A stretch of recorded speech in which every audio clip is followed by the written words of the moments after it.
नमस्कार दोस्तों, राजस्थान कर्मचारी चयन बोर्ड की तरफ से पशु प्रचार अर्थात एनिमल अटेंडेंस जो कि पशुओं की हाजिरी लगाते हैं उसकी वैकेंसी आई हुई है। और ये जो भर्ती है 2 क्षेत्रों में विभाजित है। एक रहेंगे गैर अनुसूचित या दूसरा रहेगा अनुसूचित। अनुसूचित क्षेत्र का मतलब यहाँ ये है कि अनुसूचित क्षेत्र में केवल वही अभ्यर्थी या कैंडिडेट अप्लाई कर सकेंगे जो उस क्षेत्र के निवासी हैं, और जो गैर अनुसूचित क्षेत्र हैं उनमें सभी कैंडिडेट चाहे उस क्षेत्र के निवासी हों या नहीं हो कोई भी आवेदन कर सकता है। पदों की संख्या के बारे में बात करें तो गैर अनुसूचित क्षेत्रों के लिए 5281 पद हैं, अच्छी मात्रा में पद हैं। और अनुसूचित क्षेत्र के लिए 653 पद हैं, ये भी अच्छी मात्रा में हैं। कुल मिलाकर अगर पदों की बात करें तो 5934 पद हैं। ये जो भर्ती है चतुर्थ श्रेणी की रहेगी, अर्थात ग्रुप डी की जो भर्ती रहती है वो है ये। तो इस और आवेदन की प्रक्रिया की बात करें तो आवेदन निर्धारित ई मित्र कियोस्क या जन सेवा केंद्र के माध्यम से आप इस पर आवेदन कर सकते हैं। आवेदन करने के लिए वेबसाइट है वो ये रहेगी rsmssb.rajasthan.gov.in। इस वेबसाइट पर जाकर आप आवेदन कर दें, अथवा rssb.rajasthan.gov.in इस वेबसाइट पर जाकर के भी आप रिक्रूटमेंट एडवर्टाइजमेंट एक जगह मतलब उसमें लिंक रहेगा, उस पर जाकर के आवेदन कर सकते हैं। आवेदन करने के लिए आपको जो है एक OTR की आवश्यकता पड़ेगी, वन टाइम रजिस्ट्रेशन। तो ये जो OTR है या वन टाइम रजिस्ट्रेशन का जो ऑप्शन है वो भी जो वेबसाइट है इस पर यदि आप लॉगिन करेंगे और अपनी डिटेल भरेंगे तो आपको वहाँ पर कंप्लीट हो जाएगा। और ये जो व्यवस्था है इसमें एकल वारीय पंजीकरण शुल्क, और इसका मतलब ये है कि एक बार में ही रजिस्ट्रेशन करने पर आपको शुल्क देना होगा, उसके बाद में कोई शुल्क नहीं देना होगा। तो आवेदन जब करने से पहले जब रजिस्ट्रेशन करेंगे तब आपको शुल्क कटाना पड़ेगा। आवेदक को अपने स्वयं का मोबाइल नंबर, ईमेल आईडी इत्यादि ये सूचनाएं हैं वो सब भरनी पड़ेंगी। और जब आप उसमें आवेदन करेंगे तो एप्लीकेशन आईडी पर एक नंबर प्राप्त हो जाएगा, वो आपको लिख करके रख लेना है और सबमिट कर देना है। इसके अलावा जो है ऑफलाइन आवेदन कोई भी स्वीकार नहीं किया जाएगा, केवल ऑनलाइन आवेदन ही स्वीकार्य होंगे। rsmssb.rajasthan.gov.in अथवा ये rssb.rajasthan.gov.in के माध्यम से आपको समय समय पर अद्यतन जो भी जानकारी ये सूचना होगी वो प्रकाशित कर दी जाएगी। एकल पंजीयन शुल्क या वन टाइम रजिस्ट्रेशन के बारे में पहले ही बता चुका हूँ कि आपको एक OTR मिलेगा, यानी कि वन टाइम रजिस्ट्रेशन करना पड़ेगा। और वन टाइम रजिस्ट्रेशन करने पर एक बार आपको शुल्क कटवाना पड़ेगा। और शुल्क की बात यदि करें तो यहाँ पर दे रखा है कि राजस्थान के नॉन क्रीमी लेयर या अन्य पिछड़ा वर्ग या अति पिछड़ा वर्ग या कमज़ोर जो अनुसूचित जनजाति के लोग हैं वो जो है 400 रुपये, और समस्त दिव्यांगों हेतु भी 400 रुपये। कुल मिला के कह सकते हैं कि 400 रुपये ही दे होगा। और 400 राजस्थान से भिन्न, यानी कि यदि कहीं दूसरे क्षेत्र के जैसे यूपी है, मध्य प्रदेश है, या राजस्थान से इतर जो भी क्षेत्र या राज्य रह गए उनका कोई व्यक्ति अभ्यर्थी आवेदन करता है तो उन्हें किसी भी प्रकार का आरक्षण संबंधी या शुल्क संबंधी कोई भी छूट दे नहीं होगी।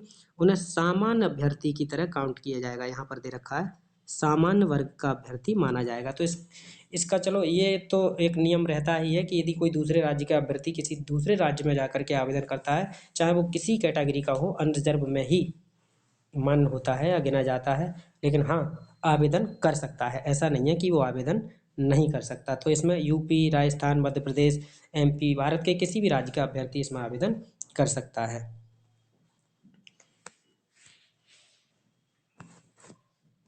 ये आरक्षण संबंधी प्रावधान है जो कि राजस्थान के लोगों को रहेगा, राजस्थान से बाहर के लोगों को इसमें कोई प्रावधान नहीं रहेगा।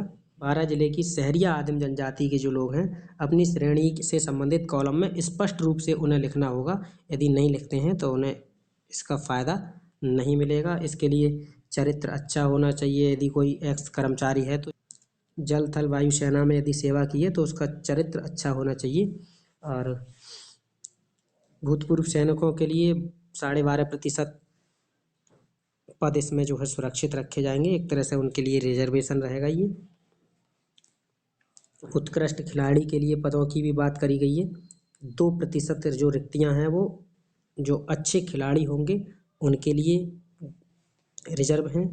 उत्कृष्ट खिलाड़ी से संबंधित योग्यता की बात करें तो ये योग्यता है कि जैसे अंतर्राष्ट्रीय खेल में उसने ओलंपिक समिति में, एशिया ओलंपिक परिषद में, दक्षिण एशियाई ओलंपिक, ये सभी चीज़ें हैं। अगर इनमें से किसी में भाग लिया है या फिर ये चीज़ें राष्ट्रमंडल, विश्व कप, एशियन, इनमें अगर किसी में उसने भाग लिया है, उत्कृष्ट खिलाड़ी माना जाएगा और उन्हें जो है आरक्षण का लाभ उनके पैरा के हिसाब से दिया जाएगा। दिव्यांगजन के बारे में बात कर रहे हैं, कौन कौन किस तरह से दिव्यांग माना जाएगा ये। और गैर अनुसूचित क्षेत्र के अभ्यर्थियों के लिए विशेष निर्देश दिए गए हैं। उनके लिए कहा गया है कि अनुसूचित क्षेत्र में स्थानीय निवासियों को ही आवेदन कर सकेंगे, अर्थात राजस्थान के अनुसूचित क्षेत्रों से भिन्न के अभ्यर्थी या फिर दूसरे राज्यों के अभ्यर्थी इन क्षेत्रों में आवेदन नहीं कर सकते। चूँकि ये पदों की संख्या कम है तो राजस्थान के गैर अनुसूचित क्षेत्र के जो अभ्यर्थी हैं वो इस चीज़ पर ज़्यादा ध्यान ना दें, या राजस्थान से इतर राज्य के जो लोग हैं वो भी इस पर ध्यान ना दें। वो वेतनमान की यदि बात करें तो पे मैट्रिक 1 निर्धारित है और परिवीक्षा काल में मासिक नियत पारिश्रमिक राज्य सरकार के अनुसार देय होगा, यानी कि 18,000 बेसिक पे प्लस डीए अगर 46% लगा दें और जनवरी से लगभग 50% हो जाएगा तो लगभग 9,000 ये हो जाएगा आपका। तो 9,000 और 18 27,000 प्लस और कुछ लगा मिल जाते हैं भत्ते, तो लगभग 28,000 इसमें आपको सैलरी मिल जाएगी पर मंथ। परिवीक्षा काल या परिवीक्षाधीन जो प्रशिक्षु हैं अवधि के दौरान मासिक नियत पारिश्रमिक दरों से दिया जाएगा, यानी कि परीक्षा काल के दौरान पूर्ण सैलरी या पूरी तनख्वाह नहीं दी जाएगी। इसके अलावा अगर बात करें परिवीक्षा काल 2 वर्ष का रहेगा, यहाँ पर निर्धारित है, अर्थात 2 साल तक आपको उतना वेतन दिया जाएगा जो सरकार के द्वारा निर्धारित है। और परिवीक्षा काल के बाद आपको मकान किराया भत्ता, महंगाई भत्ता, शहरी क्षतिपूर्ति भत्ता, विशेष भत्ता, वेतन, ये जो है 2 वर्ष के बाद ही मिलेंगे। 2 वर्ष से पहले ये चीज़ें नहीं मिलेंगी। 2 वर्ष से पहले हो सकता है आपको केवल और केवल 18,000 रुपये ही जो फिक्स वेतन रहता है आपका वही मिले, लेकिन जैसे ही आपका परिवीक्षा काल पूरा होगा 2 साल तो 18,000 ये प्लस 9,000 के आसपास लगभग महंगाई भत्ता, प्लस ये जो यहाँ पर मेंशन है सभी भत्ते जोड़कर सैलरी मिलेगी तो लगभग 30,000 के आसपास पहुँच जाएगी। शैक्षिक योग्यता की बात करें तो भारत के विधि द्वारा स्थापित मान्यता प्राप्त बोर्ड से सेकेंडरी या उसके समकक्ष यानी कि कक्षा 12 पास होना चाहिए और देवनागरी लिपि यानी हिंदी में पढ़ लिख सकता हो, वो हिंदी में लिखने पढ़ने और कार्य करने का अनुभव हो, साथ ही साथ राजस्थान की संस्कृति का उसके लिए ज्ञान होना जरूरी है। और इस भर्ती के लिए एक परीक्षा आयोजित की जाएगी और 2 चरणों की एक परीक्षा होगी। 2 चरणों के माध्यम से चयन किया जाएगा, प्रथम परीक्षा फिर उसमें साक्षात्कार, और लिखित परीक्षा और साक्षात्कार दोनों में चयन होने के बाद आपको अंतिम रूप से चयन किया जाएगा। और अन्य योग्यताओं में उसका स्वास्थ्य अच्छा होना चाहिए और चरित्र भी उसका अच्छा होना चाहिए, मेडिकल रूप से बिल्कुल फिट होना चाहिए। अन्य योग्यताओं में बात करें तो वह भारत का नागरिक हो, नेपाल का प्रजनन हो, भूटान का प्रजनन हो, यानी नेपाल, भूटान या तिब्बत से आए हुए लोग। आयु की बात करें तो 1 जनवरी 2024 को वो जो है 18 वर्ष की आयु प्राप्त कर चुका हो, यानी कम से कम 18 साल की आयु हो, लेकिन 40 साल से ऊपर नहीं होनी चाहिए। अनुसूचित जनजाति और अनुसूचित जाति अन्य पिछड़ा वर्ग जो राजस्थान के रहेंगे लोग, उनके लिए कुछ आयु में छूट का प्रावधान है, यहाँ दे रखा है, तो इस आधार पर इन्हें छूट मिलेगी आयु में।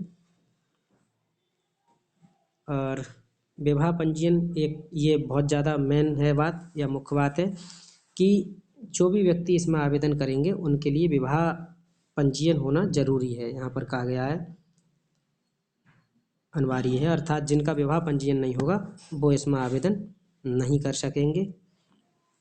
परीक्षा का माह और तिथि के बारे में कह रहे हैं, पशु परिचर के पदों की भर्ती जो है लगभग अप्रैल माह से जून माह के बीच में प्रस्तावित है, यानी कि ये जो परीक्षा है अब से लगभग 3 महीने से 6 महीने के बीच कभी भी हो सकती है।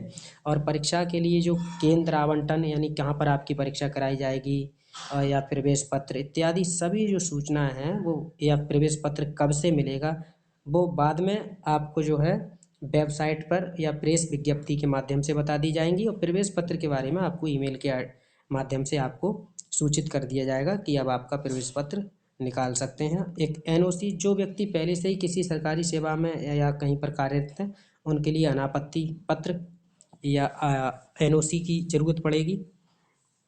और कोई भी ऐसा व्यक्ति जिसकी एक से अधिक पत्नी है वो इसमें आवेदन नहीं कर सकेगा।